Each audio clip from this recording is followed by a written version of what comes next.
자, 코로나 극복 시리즈 12번째 시간인데 오늘 그리 아니하실지라도의 그 믿음을 가지고 우리가 좀 극복할 수 있는 신앙에 대한 이야기를 함께 좀 나누고자 합니다. 오늘 본문 말씀은 이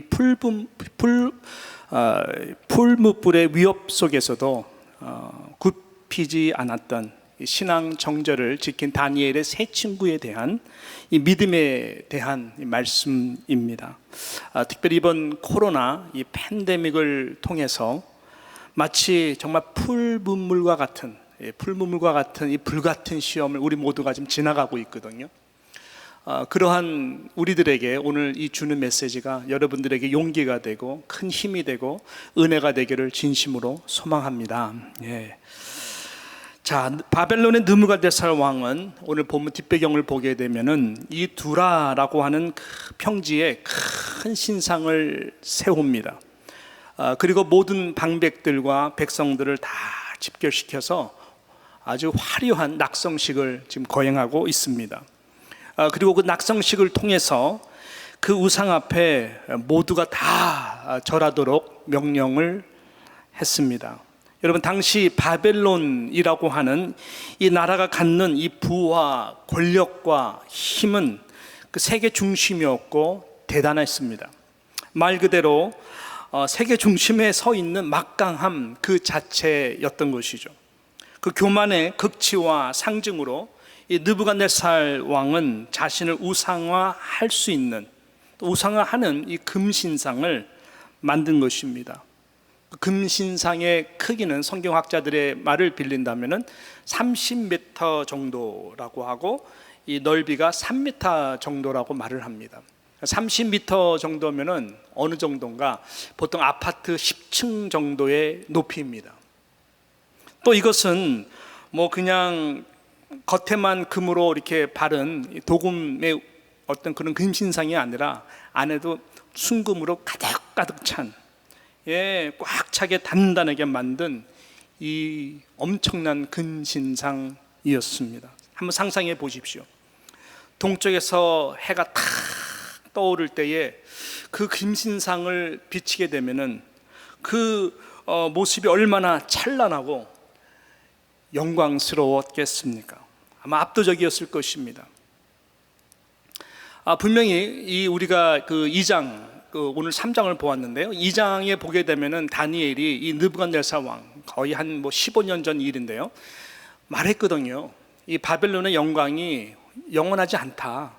하나님의 주권 가운데 있는 것이다. 그래서 바벨론이 이제 쇠하게 되면은 하나님이 메대 파사를 일으키게 될 것이고, 또 메대 파사도 그 영광이 오래가지 못하고 헬라라고 하는 제국이 일어나게 될 것이고, 또 헬라라는 제국도 아무리 막강한다 한들 하나님의 손 아래 있기 때문에 로마라고 하는 나라에 의해서 망하게 되게 될 것이다. 그래서 그 말을 받아들였던 이 느부갓네살 왕이었습니다.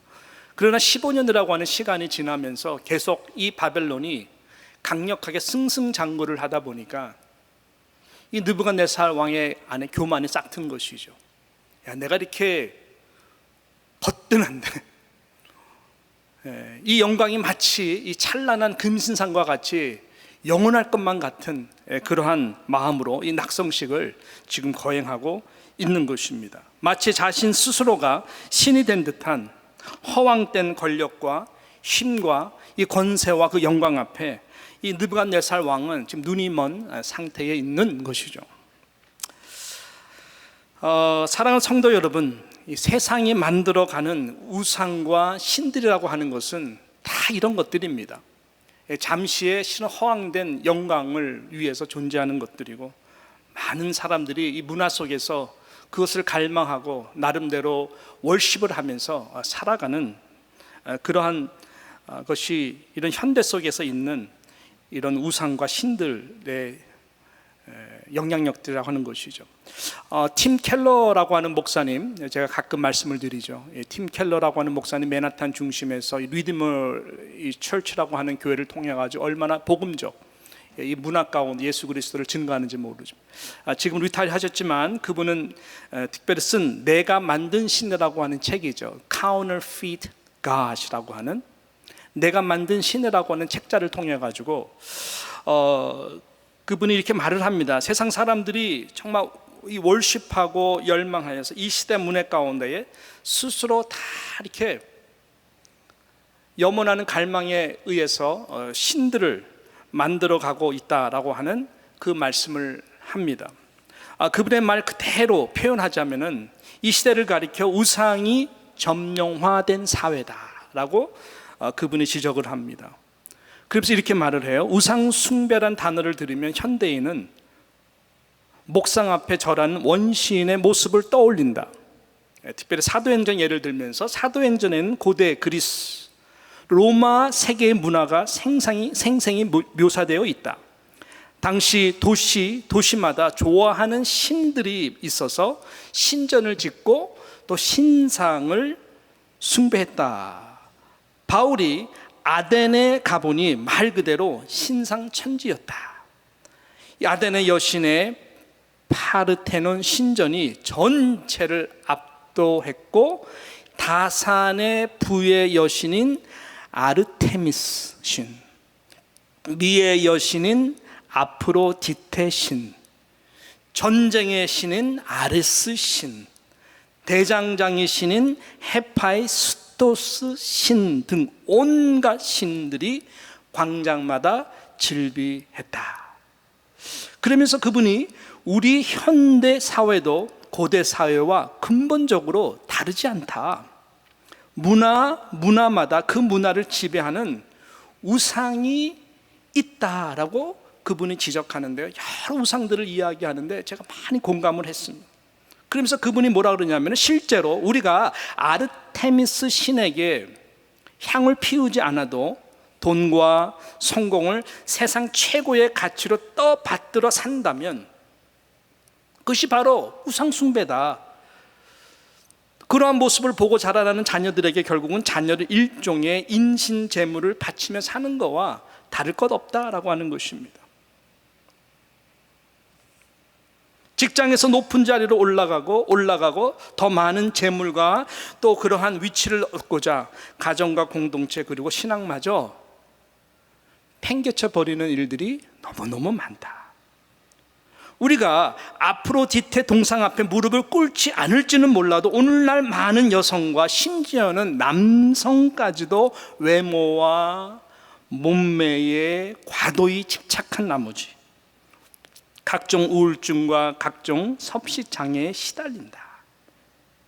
그래서 그는 이 시대에 수많은 인간들은 이미 마음은 이미 우상 공장이 되어버렸다라고 지적을 하고 또한 이 탐심의 문화로 인해 돈을 통해 신적 힘을 경험하고자 온갖 마음을 다 빼앗기고 있다라고 말씀을 했습니다. 한마디로 말하면 세상 중심의 이 바벨론 두라 평지에 세운 그 압도적인 금신상 앞에 너나 나나 모두가 내가 잘 될 수 있는 일이라면 저라는 시대가 바로 이 시대다라고 하는 것을 말하는 것이죠. 자, 그런 차원에서 우리는 오늘 이 말씀에 좀 귀를 기울여야 됩니다. 이번 팬데믹 사태를 통해 우리는 분명 상당히 뭔가 불편하고 불안한 무엇들을 경험하고 있습니다. 그래서 한번 잘 살펴봐야 됩니다. 그 불편함과 불안함의 중심이 혹 하나님보다 세상에서 내가 더 사랑했던, 의지했던, 기대였던, 그리고 바라였던 무엇으로 인한 결과라면은 저와 여러분은 다시 한번 우리 자신의 신앙을 돌아볼 필요가 있습니다. 사드락과 메삭과 아벳노와 같은 믿음으로 우리 모두가 다시 회복되어야 되는 은혜가 필요하다라고 하는 것이죠. 자, 그렇다면 우리 본문으로 들어가서 모두가 무릎을 꿇는 저 압도적인 금신상 앞에서도 두려워하지 않는, 이겨낼 수 있는 그 저들의 믿음은 어떤 것일까요? 저는 크게 두 가지로 오늘 본문 말씀 중심으로 여러분과 함께 좀 나누기를 원하는 것이, 첫 번째는 뭐냐 봤더니요, 단순한 믿음이었어요. 어떤 믿음이라고요? 단순한 믿음. 예, 저들의 단순한 믿음이었다라고 하는 것입니다. 다시 말하면 복잡하지 않는 믿음이라고 하는 것입니다. 지금 사드락과 메삭과 아벳노가 처해 있는 상황은 절대로 단순한 상황이 아닙니다. 말 그대로 절체절명의 최고의 위기의 상황이죠. 아주 기가 막힌 상황입니다. 말씀드렸던 대로 당시 최고 절대자 주권자 이 느부갓네살 왕과 그 압도적인 금신상 앞에 모두가 다 무릎을 꿇고 절을 하는 그 수많은 방백들, 그리고 백성들, 그리고 그 우상에게 절하지 않으면 준비된 그 끓는 엄청 뜨거운 그 불분물 앞에서 이 세 사람이 무슨 힘이 있겠습니까? 이 세 사람이 할 수 있는 일이 무엇이 있겠습니까? 그런 상황입니다. 이 느부갓네살 왕의 이 말을 한번 들어보십시오. 자, 오늘 본문 15절 말씀인데요. 자, 우리 한번 좀 보겠습니다. 이 본문 15절 말씀 제가 읽겠습니다. 이제라도 너희가 예비하였다가 언제든지 나팔과 피리와 수금과 사면금과 양금과 생황과 및 모든 악기 소리를 듣거든 내가 만든 신상 앞에 엎드려 절하면 좋거니와 너희가 만일 절하지 아니하면 뭐라 그래요? 즉시 너희를 극렬히 타는 풀무 가운데 던져 넣을 것이니 능히 너희를 내 손에서 건져낼 신이 어떤 신이겠느냐. 예. 환장담을 하고 큰 소리를 똥똥 치는 것입니다. 이런 압도적인 힘과 권세와 권력 앞에서 사드락과 메삭과 아벳노가 믿음은 굉장히 단순했습니다. 당돌한 단순한 그런 믿음이었어요. 생각이 복잡하거나 이 상황에서 내가 어떤 말을 해야 되지? 이런 말을 해야 되나? 저런 말을 해야 되나? 고민하지 않았습니다. 어떻게 저들이 여러분 왕에게 지금 대답하고 있습니까? 자, 16절, 17절 말씀 우리 한번 같은 목소리로 한 목소리 한번 읽어보겠습니다. 시작. 사드락과 메삭과 아벳느고가 왕에게 대답하여 가로되 느부갓네살이요 우리가 이 일에 대하여 왕에게 대답할 필요가 없나이다. 17절. 만일 그럴 것이면 왕이여 우리가 섬기는 우리 하나님이 우리를 극렬히 타는 풀무 가운데서 능히 건져내시겠고 왕의 손에서도 건져내시리이다. 할렐루야. 무슨 말입니까? 당신에게 아무 말도 아무 변명도 할 필요조차가 없습니다. 우리가 섬기는 하나님은 당신의 손보다 더 전능하신 하나님이십니다. 아까 우리가 불렀던 그 특주와 같이 위대하신 주. 우리가 이 하나님만 섬기는 믿음, 신앙, 이것을 지켜내면은 우리 신실하신 하나님은 한 번도 우리를 외면한 적이 없습니다. 우리는 당신과 절대로 비교의 상대도 되지도 않는 이 전지전능하신 그 하나님 아버지를 믿고 능히 그 하나님이 이 모든 상황 속에서 우리를 구해 주실 것입니다. 마치 어린아이가 든든한 아버지만 딱 믿고 우리 아버지가 제일로 힘대 너희들 까불지 마 이러는 거랑 굉장히 비슷해요. 굉장히 단순한 믿음,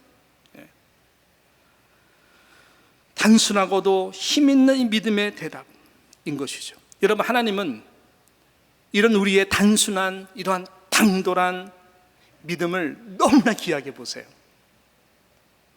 때로는 우리들에게도 여러분 이러한 믿음이 필요함, 생각이 특별히 복잡할 때 이러한 믿음이 필요해요. 복잡하게 생각 안 하고 분명코 이것이 하나님의 뜻이라면은 일을 저질러도 돼요.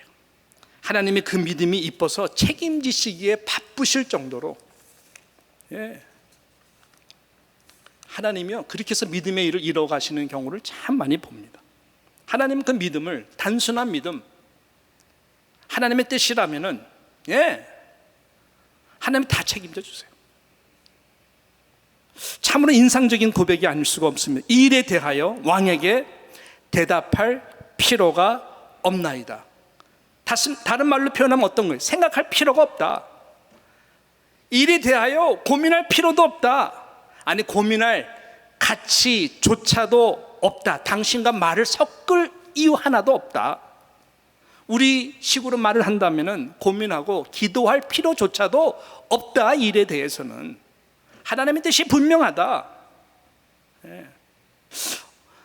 기도할 필요조차도 없다. 어떤 목사님이 이렇게 말씀하시더라고요. 나는 웃었어요. 많은 그리스도인들이 기도해보겠다라고 하는 말을 종종 은근히 자기 중심적으로 사용하는 경우가 참으로 많다라고 하는 것이죠. 되게 하기 싫다는 말을 이런 식으로 표현하는, 또 표현함으로 회피하는 경우가 있다는 이야기를 하는 것이죠. 가령 예를 들어서 장가 안 간 총각들에게 있어서 너무나 이쁘고 신앙 좋고 마음에 드는 자매라면 형제가 어떻게 반응할까요? 주님 순종하겠습니다. 그렇게 하겠죠. 근데 전혀 이거는 아니야. 너무너무 아니야. 그러면 어떻게 말할까요? 자매님 기도해 봅시다. 아니, 자녀가 지금 하버드 대학에 지금 이제 입학 원서를 받았는데 그냥 보내면 되지. 어느 이상의 어느 부모가 기도해 봐야 되겠는데 하나님의 뜻이 하버드인지 아닌지, 이런 부모가 없다라고 하는 것입니다. 근데 문제는 뭐예요? 전교 1등하고 하버드 대학에 다 들어가는 입학 원서를 받았는데 신학교 가겠다 그러면 부모님이 그때 어떻게 합니까? 얘야, 기도 좀 해보자. 기도를 해봐야 되는 거 아니겠니? 아버지 뜻이 어디, 왜 제가 왜 갑자기 신학교 가겠다 그럽니까? 당신의 뜻이 어디 있습니까? 막 금식하고 그러는 거 아니에요? 뜻을 모르는 게 아니라 뜻을 감당하기가 싫은 것이죠. 물론 어떤 부분에서는 우리는 하나님의 진정한 뜻을 구하고 순종하기 위해서 고민하고 깊이 생각하고 또 기도해야 될 부분도 있습니다. 그러나 이미 하나님이 분명히 말씀하셨고 그분의 뜻이 분명하다면은 우리에게 가장 필요한 믿음은 생각조차도, 아니 기도해 볼 자도 없는 단순한 이런 당돌한 믿음이라고 하는 것입니다. 지금 다니엘의 세 친구 이들에게는, 여러분 이 상황 지금 복잡한 상황이거든요. 지금 느부갓네살 왕은 복잡해요. 불려 나온 이들이 다니엘의 세 친구라는 것 때문에 너무너무 힘든 거예요. 한 번 더 기회를 주고자 하는 마음이 있어요. 예스에도 문제, 워낙 그 방백으로 쉽게 말하면 시카고, 뉴욕, LA 뭐 너무너무 일들을 잘한 친구들이기 때문에 그 트랩에 걸린 것이죠. 근데 이들은 너무나 지금 심플한 거예요. 심플한 이 믿음으로 대응하고 있다라고 하는 것입니다. 여러분, 이 부분이 너무나 아름다운 것이죠. 우리에게 마음에 감동이 일어나는 것입니다. 오늘 저와 여러분이 들어야 되는 너무 중요한 메시지가 이 가운데에도 있는 것입니다. 왜냐하면 하나님은 이 상황적 부분에 대해서, 저들은 다 복잡하게 얽혀 있지만 하나님은 이 상황적 부분에 대해서 굉장히 중요하게 생각하시고, 아니 가장 실은 탑 프라이어리티예요. 가장 중요하게 생각하시고 누누이 이 부분에 대해서 역사 가운데 말씀하셨어요. 대표적인 구절, 출애굽기 20장 3절로 6절까지의 말씀인데 우리 한번 한 목소리로 같이 한번 읽도록 하겠습니다. 시작. 너는 나 외에는 다른 신들을 내게 있게 말지니라. 너를 위하여 새긴 우상을 만들지 말고 또 위로 하늘에 있는 것이나 아래로 땅에 있는 것이나 땅 아래 물속에 있는 것에 아무 형상이든지 만들지 말며 그것에게 뭐예요? 절하지 말며 그것을 어떻게 해요? 섬기지 말라. 나 여호와 너의 하나님은 질투하는 하나님인즉 나를 미워하는 자의 죄를 갚되 아비로부터 아들에게로 3, 4대까지 이르게 하거니와. 큰 소리로 시작. 나를 사랑하고 내 계명을 지키는 자에게는 뭐예요? 천대까지 은혜를 베푸느니라. 모두가 아멘? 아멘. 그런 것이죠. 그러니까 심플한 거예요. 가장 10계명의 제1, 2 하나님이 역사 가운데 가장 무게를 뒀던 부분이에요. 세상의 신과 문화 속에서 과연 하나님을 사랑하고 그 계명을 지키고 따라갈 것이 항상 이 싸움이었거든요. 그러니까 지금 사드락과 메삭과 아벳느고에게는 이 단순한 믿음, 생각할 필요도 없고 기도할 필요도 없고 이것은 그냥 그대로 선포하는 것이에요. 이렇게 하나님만을 사랑하고 예배하는 자들, 그분의 말씀하신 분명의 뜻에 대해서는 저 영혼 사랑하게 해주세요. 기도할 필요가 없어요. 기도할 필요가 없어요. 사랑하면 돼요. 오늘 처음 대하듯이 어제 나에게 선생 다 잊어먹으면 돼요. 잊어먹을 수가 없다고요? 은혜 구하세요. 하나님 앞에 설 때는 그것이 이유와 핑계가 중요한 것이 아니라고 하는 것입니다. 이런 유의 단순한 믿음, 신앙이 얼마나 저와 여러분들에게, 특히 다음 세대, 천대까지 하는 은혜를 베푸는 데서 하나님의 계명이 얼마나 우리들에게 힘과 능력이 되는지 모르겠습니다. 이 당대 아니더라도 그 다음 세대, 그 다음 세대, 그 다음 세대, 하나님의 계속 이렇게 사랑하고 예배하는 자들, 말씀하신 분명한 뜻에 대해서 순종하는 자들, 그들에게 천대까지 행하시는 전능하신 하나님을 단순한 믿음으로 섬길 수 있는 저와 여러분 되시기를 주님의 이름으로 축원합니다. 이 두 번째 믿음은 어떤 믿음인가 봤더니 오늘 제목이죠. 그리 아니하실지라도의 믿음으로 저희들은 이 모든 상황들을 극복했다라고 하는 것입니다. 18절 말씀입니다. 우리 같이 한번 읽겠습니다. 시작. 그리 아니하실지라도 왕이여 우리가 왕의 신들을 섬기지도 아니하고 왕의 세우신 금신상에도 절하지 아니할 줄을 아옵소서. 그리 아니하실지라도. 이 믿음의 고백은요, 하나님이 들으실 때 가장 기뻐하고 저와 여러분의 그 믿음의 고백을 언어할 수 있는 고백이다라고 저는 생각합니다. 이것이 진정한 믿음입니다. 믿음이 믿음이 되게 하는 거죠. 17절에서 말씀한 저희들 단순한 믿음의 고백도 필요합니다. 우리가 섬기는 우리 하나님이 우리를 극렬히 타는 풀분무 가운데서 능히 건져내시겠고 왕의 손에서도 건져내시리다 라고 하는 믿음의 고백은 하나님의 주권적 능력을 선포하는 믿음입니다. 하나님의 속성과 관계됐기 때문에 당연히 우리는 그 하나님의 전능하심을 믿는 단순한 믿음으로 이겨나가야 되는 것이죠. 굴하지 말아야 되는 것이죠. 담대함으로 행해야 되는 것입니다. 할렐루야. 그렇지만 18절에서 말씀하시는 그리 아니하실지라도 이 믿음의 고백은 하나님의 주권적 뜻을, 하나님의 주권적 뜻을 인정하고 받아들이는 최고의 믿음의 고백이다. 이러한 사람들은 세상에 감당할 수 없는 사람들입니다. 하나님의 주권적 뜻을 인정하고 받아들이는 신앙은 여러분 모든 두려움과 모든 고난과 모든 슬픔과 절체절명의 위기의 순간에도 why, 왜 내게에서 어떻게 하나님을 내가 더 영광스럽게 할 수 있을까요?로 바뀌는 믿음이기 때문에 차원이 다른 것입니다.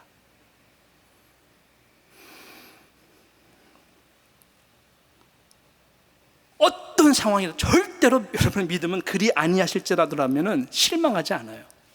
실망하지 않아요. 내가 지금 이 순간 저 풀문문에 들어가 죽더라도 그것이 나를 향한 하나님의 주권적 뜻, 하나님의 결론임을 인정하게 되는 것이죠. 비로소 그때의 그 마음에 누구도 흔들 수 없는 담대함과 평안함이 부어지게 되는 것이. 예수님이 그러셨습니다. 십자가를 지시기 전날 밤 많이 고뇌하셨죠. 겟세마네 동산에서 밤새 하나님 아버지께 기도를 하는데 마가복음 14장 36절 보면 어떻게 예수님이 표현했습니까? 시작. 가라사대 아바 아버지요 아버지께는 모든 것이 어떻게 해요? 가능하오니. 하나님의 전지 전능, 하나님의 주권적 능력을 먼저 선포했습니다. 그 다음에 계속 보십시오. 그 다음에 보니까 이 잔을 내게서 옮기시옵소서. 전능하시니까.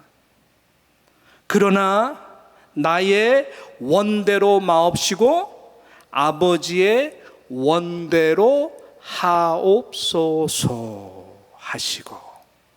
여러분, 이것이 믿음의 기도인 것입니다. 이것이 하나님의 주권적 전능성을 뛰어넘는, 하나님이 되게 하는, 우리의 믿음이 되게 하는 그 기도입니다. 하나님의 주권적 뜻에 절대로 나의 능력의 믿음이 앞서지 않도록 순복하는 믿음.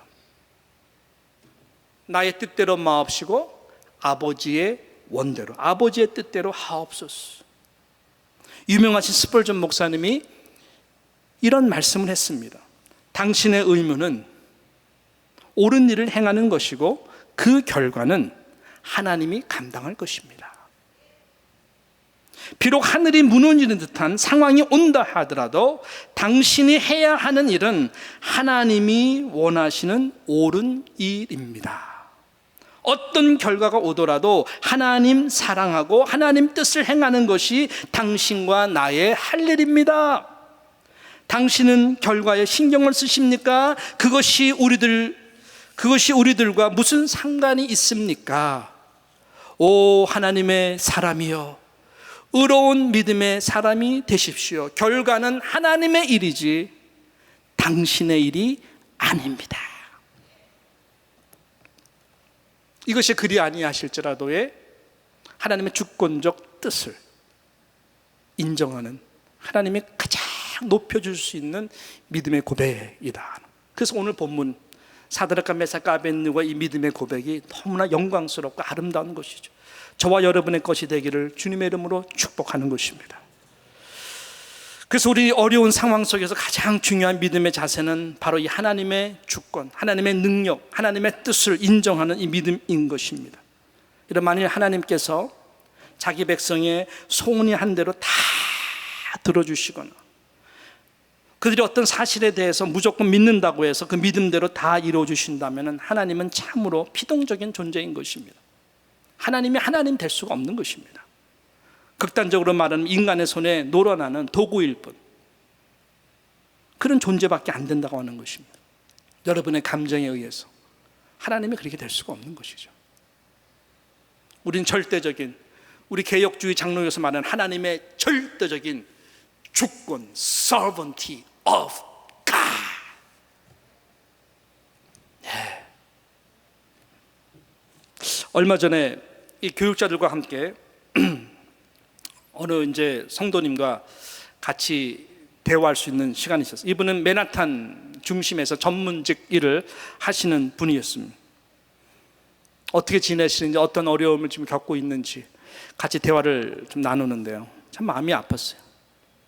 굉장히 프로페셔널 하신 분이신데 지금 여러 상황에 대해서 들으면서 기도가 나가더라고요.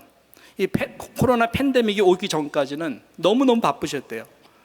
행복한 고민이지, 너무 바쁘니까. 그래서 9가지 일의 프로젝트가 쫙 지금 뭐 줄 서 있고 그것을 감당하느라고 뭐 정신없이 막 지내다가 이 팬데믹 상황이 탁 맞닥뜨려지고 이것이 2개월 지나 3개월 지나니까 이 프로젝트 자체가 아무 의미가 없어지는 거예요. 뉴욕으로 오는 사람도 없고 또 그 일이 딱 완전 디스커넥트가 되다 보니까 지금 그 일이 다 날아가 버리게 된 상황. 그래서 말 그대로 멘붕 같은 그러한 시험과 시련이 오는 거예요. 무슨 생각도 못 하겠고 너무너무 당황스럽고. 그래서 이분은 다행히 믿음이 있는 분이라서 이 기가 막힌 상황을 그저 견뎌내고 있습니다. 목사는 견뎌내고 있습니다. 함께 기도했어. 그래서 그 믿음을 붙드는 것 보고 너무너무 감사했어요.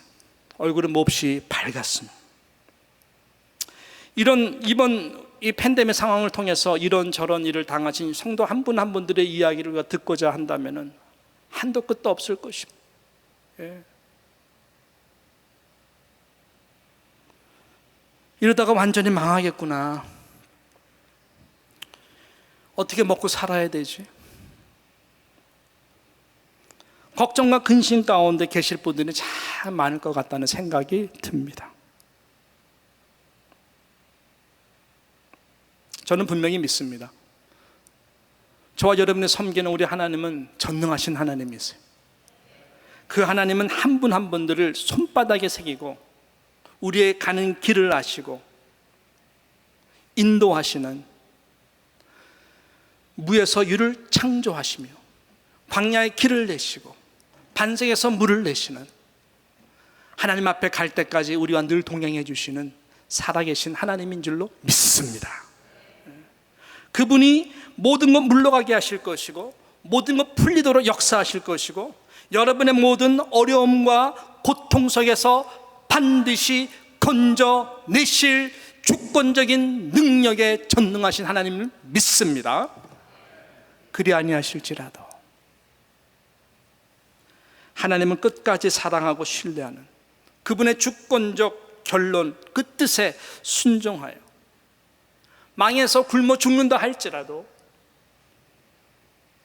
하나님의 하나님 되심을 의심하지 않고 믿음의 절개를 지켜나갈 수 있는, 세상의 우상에 절을 하지 않는 그런 믿음의 사람들이 다 되시기를 주님의 이름으로 또한 축복합니다. 히브리서 11장에 제가 말씀드렸죠. 하나님께서는 때로는 저희들에게 믿음을 부어주시고 능력을 부어주셔서 나라들을 이기는 자들로 만들어 주셨습니다. 그러나 수많은 시간 하나님의 백성들은 로마라고 하는 제국 밑에서 식민지로 살 수밖에 없었고 얼마나 그들 때문에 박해를 당했는지 몰라요. 물론 11장에는 사자 입을 막기도 한다라고 말을 했어요. 다니엘과 같이 또 풀부문에서 건지기도 했다라고 말을 했습니다만은 또 로마 제국 밑에서 얼마나 많은 그리스도인들이, 여인들과 아이들이 사자의 입에 밥이 되었어요. 먹잇감이 되어서 조롱거리가 되었어요. Lions were tired of eating Christians. 그리스도인들을 먹기에 사자들은 몹시 지쳤다고 그랬어요. 그리 아니하실지라도 붉은 물에서 하나님이 구해줬어요. 결국은 할렐루야. 그렇지만은 여러분 믿음을 지키기 위해서 기독교 역사를 보게 되면 그리 아니하실지라도 하나님의 신실한 주의 종들이, 하나님의 신실한 백성들이, 아무 죄가 없는 그리스도인들이 밤을 밝히는 등불이 되도록 기름 붓고 살을 태워서 화형에 처하는 그런 비참한 일들이 비일비재했다라고 하는 것입니다. 무엇으로 해석할 수 있겠어요?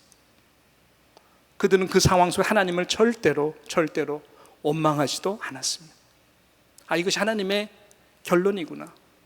그렇지만은 분명한 것은 우리의 영혼을 죽일 수 없는 하나님의 더 큰 위대한 사랑과 주권적인 그 은혜가 있음을 믿고 저희들은 기꺼이 생명까지라도 하나님 앞에 드리는 그러한 단순한 믿음, 그리고 그리 아니하실지라도 하나님의 주권적 뜻을 믿고 순종하는 믿음의 사람들이었다라고 하는 거죠. 여러분, 이 믿음이 저와 여러분들에게 있다면, 또 있을지언데 우리는 어떤 어려움도 이겨낼 수 있는 그 은혜와 힘을 얻을 수가 있는 것이죠. 히스기야 왕이 기도해서 15년 더 살았다고 부러워하지 마세요. 히스기야 왕은 15년 안 살았으면 더 좋았어요. 왜냐하면 맨 처음에는 괜찮은, 나중에 말기 때 보게 되면 오히려 더 많이 사는 것 같아. 하나님의 영광을 다 떨어뜨렸거든요. 제가 전에 서울에 섬기던 교회에 보게 되면 호스피스 사역이 되게 왕성했어요. 암 환자들 중심, 아주 전문적으로 너무너무 잘하고, 또 호스피스 암 환자들을 위해서 기도하는 중보 기도팀이 강력했어요. 그 가운데 오늘 한 안수 집사님이 계셨어요. 이분의 믿음은 대단했어요. 전도를 참 많이 하고 아픈 가운데에서 전도하시는 그런 분이셨어요. 그분을 워낙 많은 분들이 리스펙트 했기 때문에 기도를 참 많이 해서 그분이 나았어요. 나은 것을 가지고 간증을 많이 하시면 다니셨어요. 사람들이 거기에 집중이 너무 되는 거예요. 그러면은 반대로 낫지 않는 암 환자들은 어떻게 하라고? 여러분, 낫는 거 안 낫는 것이 중요합니까? 중요할 수도 있겠지만 그것이 중요한 거예요. 그리 아니하실지라도 거의 90% 넘는 사람들은 낫고 싶었지만 돌아가셨어요. 그들의 마지막 고백은 죽음이 영원한 치유이다. 그 믿음 확실하게 붙들고 예수님 붙들고 평안하게 많이 가셨어요. 근데 나신 그분도 실은 2년을 버티지 못하고 돌아가셨어요. 저와 여러분은 언젠가 죽습니다. 이렇게 죽든 저렇게 죽든 죽어요. 가장 중요한 것이 무엇일까요? 변하지 않는 절대적인 진리, 이 세상의 거대한 금신상과 같은 우상 속에서 만몬화가 되고 저와 여러분을 하나님의 사랑부터 뺏어가는 그 대세적인 우상들 앞에 절하지 않는 그 절개를 지키는 신앙. 하나님이 분명히 말씀하셨다면 단순하게 믿는 마음으로 행할 수 있는 그러한 담대한 믿음의 사람, 그리 아니하실지라도 세상에 감당할 수 없는 그러한 믿음을 가지고 사자 입을 막든지 사자 입에 내가 순교를 당하든지 전혀 상관없이 하나님 사랑하는 마음으로 영원한 그날을 바라보며 살아갈 수 있는 저와 여러분이 될 때에 이 잠시 지나가는 코로나 우리는 능히 극복하게 될 줄로 믿습니다. 그 신실하신 하나님, 영원토를 절대로 버리지 아니하신 신실한 하나님 믿고 의지하며 나아가는 저와 여러분, 한 주 동안 승리하는 저와 여러분 되시기를 주님의 이름으로 축원하는 것입니다. 할렐루야.